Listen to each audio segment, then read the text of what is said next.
Hello, everybody. We are from Maps, Explore, and Read. So, for today's topic, we're going to be talking about the whole word approach. Now, we realize that even till today, many adults are using this approach to teach children how to spell words. For example, this word, bridge, right? I know in my time, including mine. including yours, sorry. Yeah, when we are learning how to spell words, what I usually do is that I will memorize the word by saying the letter names like BRIDGE, and then I'll cover it. And then I'll go BRIDGE, BRIDGE, BRIDGE. I'll keep on repeating to myself, hoping that it gets stored in my long-term memory. Or you write it. Or you write it like repeatedly. repeatedly. Yes, yeah. But Especially when you get it wrong on a test. Yes. That's the usual thing to do is just the write correction, it. use the green pen and do Write correction. it 10 times, 20 times until you get it to stick in your Yeah, head. but does it really stick in our long-term memory? I don't think so, because there are still some words whereby I remember it was in my spelling list when I was younger, but I still have some trouble like remembering like to the How do you spell it? And you like Google. which letter comes first, Yeah, you know. But I remember there's this letter in the word, even though I don't really hear the specific sound. Yeah, so that's why we're going to talk about this topic today, because we realize that it's really important to advocate for another strategy that we have read read up about. and researched about. Yes. Yeah. So in order to be able to do that, I think that we kind of need to really reflect on what is happening in our homes, what is happening in our classrooms, Yeah. right? Are we having, walls full of cards, with whole words that you just expect the children to look at every day, to practice writing every day?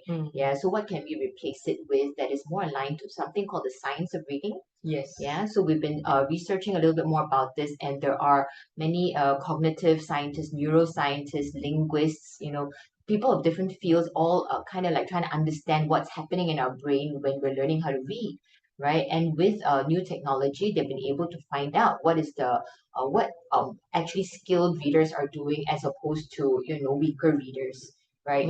Yeah. So let's look at this little short a short video. Okay.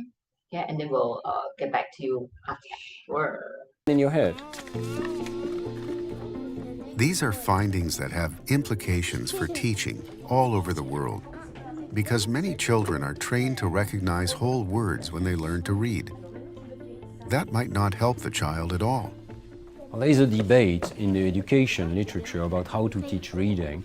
There is this idea that maybe you just need to expose children to whole words or even whole sentences, and they will absorb the reading system. We know it's not the case, and we know now that it's the other way, the explicit teaching of correspondences between graphemes and phonemes, between letters and sounds, which is the right way to teach reading, because this is the way to teach explicitly those circuits going directly from vision to spoken language. As you can see in the video, he talks about the fact that we have this thing in education where we kind of thought that as long as we expose children to words or sentences, they would pick up the alphabetic code, right, or how to read, right?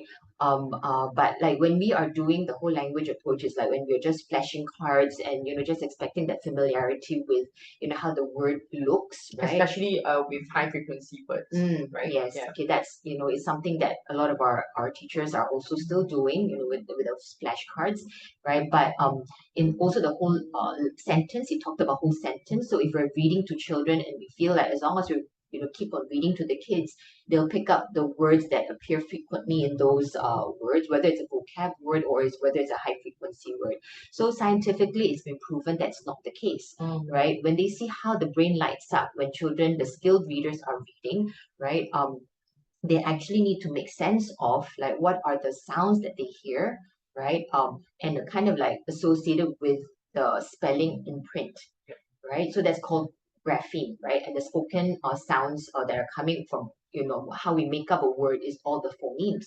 So they need to be able to associate that, for it to become really to build that pathway in our brains for us to be able to read more effectively. Yep, I agree. For example, the word bridge that we wrote just now. So instead of asking your child to memorize the whole word by asking them to say the letter name like BRIDGE, BRIDGE. So one strategy is that you can actually get your child to sound it out, like because they would by then know their basic letter sounds, right? So it'd be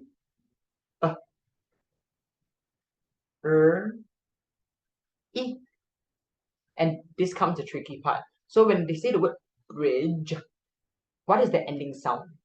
J, right? So DGE actually represents the J sound. This is the problem with left-handers. I'm sorry. I'm so And sorry. So if they can already sound out E, right? They don't have to actually memorize it. So they'll just B, E, R, E, I. The only thing that whereby they have to memorize a bit is this part, whereby they will learn that I draw a heart shape, so it's like a You have to memorize by heart. Yeah. So they realize that actually the grapheme, the letter combinations DGE makes the J sound. So with just like 1 to 4 exposures, it's actually enough to be stored into their long-term memory.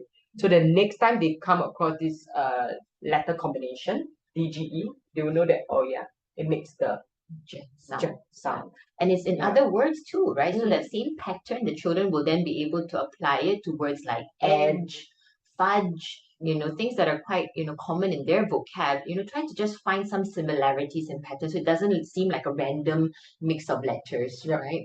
Yeah. Mm. So that's what the science of reading is telling us, right? Instead of memorizing, get them to understand what are our spoken language, what are the sounds it's made up of, and map right? it to the letters. And also to be able to kind of cut the words into, I hear the B sound, okay, the R sound, the I sound, and the J sound, right? So they need to be able to segment all the sounds in our language. That's the skill that will really bring them far. They will make successful readers.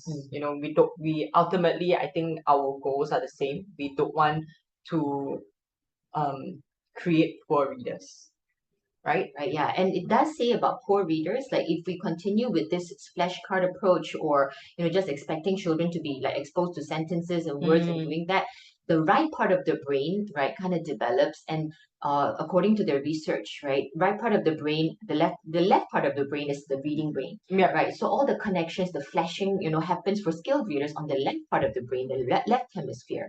So if the child is doing the flashcards and all that, the right part of the brain, the circuits develop, and that's where it lights up. Skin, right? Yeah, and that's where they've associated with what poor readers do. Yeah, so this is factual. Okay, these are scans that are done, thousands of research by done. scientists. It's these are all proven.